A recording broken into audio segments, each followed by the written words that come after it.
Oh, howdy all, grab yourself a drink. It is time for some PathOfExile discussion. One of the builds I'm considering league starting in patch 3.19 is a Soulrend Occultist. Soulrend is getting buffed considerably in 3.19, it's getting +2 to gem levels in terms of its damage, and this is a skill that's flown quite a bit under the radar, mostly because it wasn't very good in the past.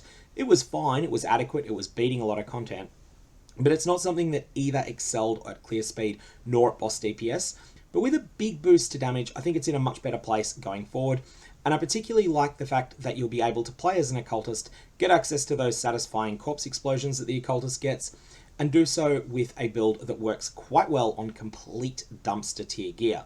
So I'm going to put up some gameplay footage. This is from early Act 6 on a character that is using some of the most rubbish gear you've ever seen. At one point I'll make sure to show that, and that'll play while we discuss the way that this character is set up.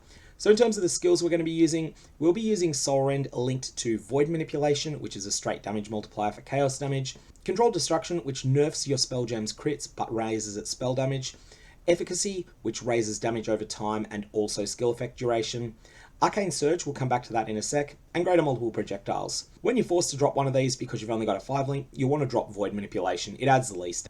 So the reason for Arcane Surge is twofold. Firstly, it grants a fair amount of mana regen. Secondly, Arcane Surge actually grants a lot of additional spell damage. It has 2 more multipliers on it, and it does end up being one of the best support gems available. Now, there are 2 support gems that I consider to be traps. The first one is Swift Affliction. This adds a lot of damage, but at the expense of 25% less duration, and 25% less duration is just too much to handle. The other one that's a trap is Cruelty Support. Cruelty Support will look fantastic when you put it in Path of Building, and it will perform admirably against the weakest of monsters. But when you start fighting monsters that have an ailment threshold in the 250,000 hit points or above range, you'll find that Cruelty will either not go off at all, or you'll be getting 5% Cruelty, and then at that point it just ends up being a wasted support gem. So it gives you more damage against the weakest monsters, it doesn't give you damage against the tougher ones. Don't use it, even though it will look very good in Path of Building. Other support gems you might consider, Empower is excellent, but you're not going to have an Empower 3, much less an Empower 4 at league start.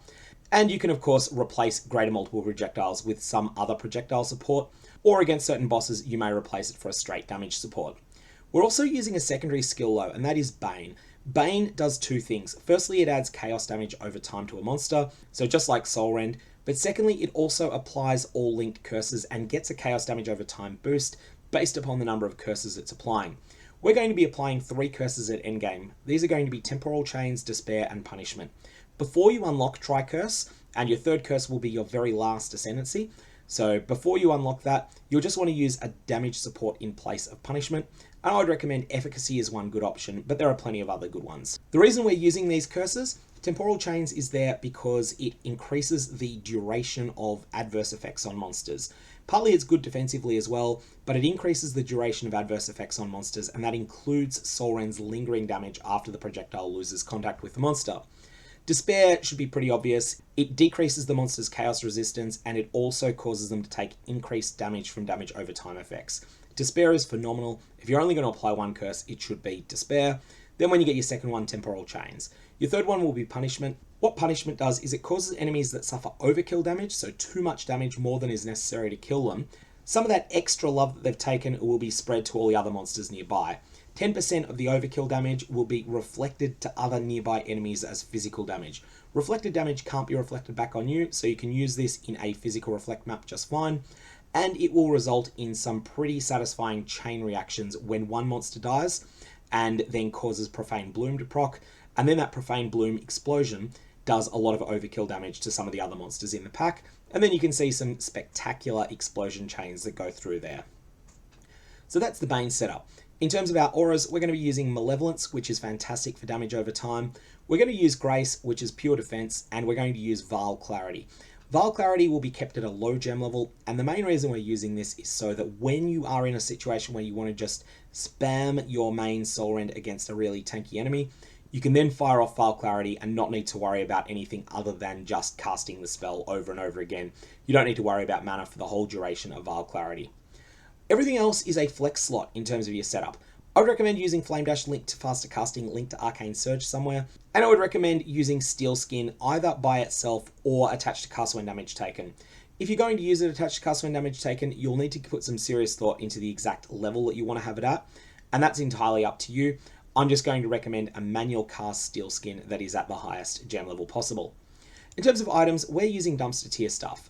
In the video that you're seeing in the background, it is complete rubbish, including the Soulrend being in a 3-link. I think it's important to see how a build performs in the worst gear imaginable, and that's why I'm doing that there. But in terms of the gear that I'm recommending, here we're using a wand with +1 to the level of all Chaos spell skill gems. This is a fantastic stat. The other stats you want are Chaos damage over time multiplier. So if you can get that on your wand as well, that's even better. Or +1 to the level of all spell skill gems. So if you can get a combination of those, it'll be fantastic. But with this rubbish wand, you'll still look at okay damage. Everything that's equipped in an armor slot, i.e. everything that accepts armor as scraps, is pure defense and life here. So we have that exactly on this shield, and on this helmet, and on these gloves, and on these boots. They're all rubbish, but they just are defensive. There's nothing else to them. Here we're using Tabula Rasa, but when you can afford to upgrade to Cherubrim's Malefiance with a 6-link, you will definitely get paid off really well from that, so that will be a big upgrade when you can get it, but for the moment, we'll just set it up as a Tabula. Amulet, you're going to want +1 to the level of all Chaos skill gems. That is fantastic. And then for your rings, we've just got an Deafening Essence of Envy applied to an Iolite ring. This will give you a burst of extra Chaos damage. Alternately, you can make up for any resistances that are missing. Obviously, this character has no resistances at the moment, so they definitely need that. And then the belt covers any other stats that might be missing: life, strength, chaos resistance, elemental resistances, that sort of stuff. Flasks, everything here is basic league start stuff. We've got a Jade Flask, we've got an instant life flask of anti-bleed, we've got a move speed flask of speed, we've got an enduring mana flask because this build can be very mana intensive, and we've got a granite flask that has anti-freeze on it. The other thing you might want to consider is a reduced mana consumed flask. That can be something very useful, but ultimately that's going to be something that's going to come down to the specific gear setup that you've got. In terms of our configuration that we're using, we're currently calculating with 15 wither stacks because we're going to be passively applying them, but if you're not applying wither stacks, you'll see the damage drops considerably, but you're still doing enough to one-tap most trash monsters with Soulrend or with Bane. Either of those should do the job. In practice, you'll probably find yourself sitting at 3 stacks of wither against most tanky rares and the like, and maybe 6 against map bosses, and then more like 15 against tankier bosses that take a while to kill. So you can fiddle around with that yourself and see how the things change with various configurations that you might set up. Passive tree wise, there's really 2 or 3 different ways that you can make a chaos.tree, and they're all pretty well established. There's not much variance in them. This is the setup that I've gone for. One thing that you can do though is you can disassemble the left hand side of the tree and simply allocate corruption instead. So you can cut the tree off here, and then you'll see that drops your damage by about 1/3, and so that does definitely hurt a lot. You also lose out on a few life nodes, but this is the weaker section of the tree. You can cut it off here if you want to spend more points in this area, and that will allow you to cap out your spell suppression and pick up a few other good things. That's up to you. If you want to see a different type of passive tree for a chaos.skill, I will put a link down in the description below to the guide that Subtractem put out to his Bane Occultist, which is a different build, but very similar to this in a lot of ways, and he has a lot of information that will be very useful to you. Even if you elect to play Soulrend, you'll find that you'll learn a lot from checking out his guide, and so I do recommend checking that out. Otherwise, that's really about it. If you've got any comments or questions, I'm going to be pretty limited in my ability to check comments on YouTube over the next couple of days. I will have a look every now and again, but if you jump over to my stream on twitch.tv/SirGog, I will probably be on there a lot, and so you'll be able to find me there and ask any questions that you've got, especially around things like gear upgrades. One thing that's very important is that we just don't know how rare certain items are going to be. There's a bunch of unique items that could be really good, but they may be a lot rarer than they've been in the past. Finally, I think it's important to say that I'm not using any gem level 20 gems here. Everything is 19 or lower. Arcane Surge is actually deliberately only 16, and that would not be leveled any higher. None of the gems have quality or anything like that, so there's quite a bit more to gain when you do start jumping up your gems to 21/20 over time. But that's a project for you for either the first week of the league if you're a fairly fast player, or possibly for the first month if you're someone that's a bit slower. And that is something, of course, that will increase your damage. As well, upgrading your weapons further. You know, at the moment we're only using a +1 Chaos Spell Skills wand.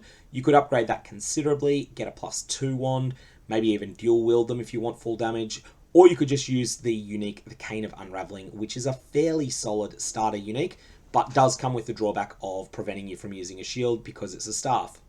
That's all I've got. May your Varlorbs have interesting results, and I will see you in the Lake of Kalandra.